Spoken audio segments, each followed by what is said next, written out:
হুমকি কাণ্ডে বিষ্ণুপুরের তৃণমূল বিধায়ক দিলীপ মণ্ডলের বাড়ি ও বাগান বাড়িতে তল্লাশির আগে সেখান থেকে পালিয়ে গিয়েছেন বিধায়ক। বৃহস্পতিবার সকালে পুলিশের টিম ও কেন্দ্রীয় বাহিনী প্রাসাদোপম বাড়ির ভিতরে ঢুকতেই সামনে এসেছে পৈলান প্রাক্তন পরিবহন প্রতিমন্ত্রীর আলিশান বাগান বাড়ির ছবি, যা দেখলে তাজ্জব হতে হয়। চিকন ঘাসের মকমলে মোড়া সুবিশাল লন, নীল রঙের সুইমিং পুল, বাহারি মূর্তি দিয়ে সাজানো ঝর্ণা, রয়্যাল বেঙ্গল টাইগারের মডেল, কোথাও আবার গুহার মতন করা হয়েছে। কি নেই তৃণমূল বিধায়কের বাগান বাড়িতে?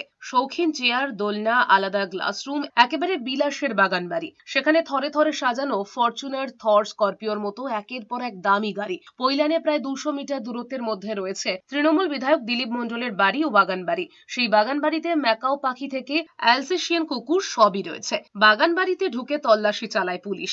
সিলিং ঠুকেও দেখেন তারা। বাগান বাড়িতে গিয়ে দেখা গেল একটি ঘরে বেশ কয়েকজন উপস্থিত রয়েছে। তাদের দাবি তারা সকলেই তৃণমূল কর্মী। ভোট পরবর্তী হিংসায় ঘর ছাড়া রয়েছেন। বিধায়ক কোথায় জিজ্ঞাসা করা হলে তাদের দাবি তিনি গতকাল বিধানসভায় শপথ নিতে গিয়ে আর ফেরেননি। এদিন সকাল 9:30 নাগাদ কেন্দ্রীয় বাহিনী ও র্যাফকে সঙ্গে নিয়ে প্রাক্তন পরিবহন প্রতিমন্ত্রীর পৈলানের বাড়ি কাম অফিস এবং বাগান বাড়িতে পৌঁছে যায় ডায়মন্ড হারবার পুলিশ জেলার টিম। তার দুটি ঠিকানাতেই চলছে তল্লাশি অভিযান।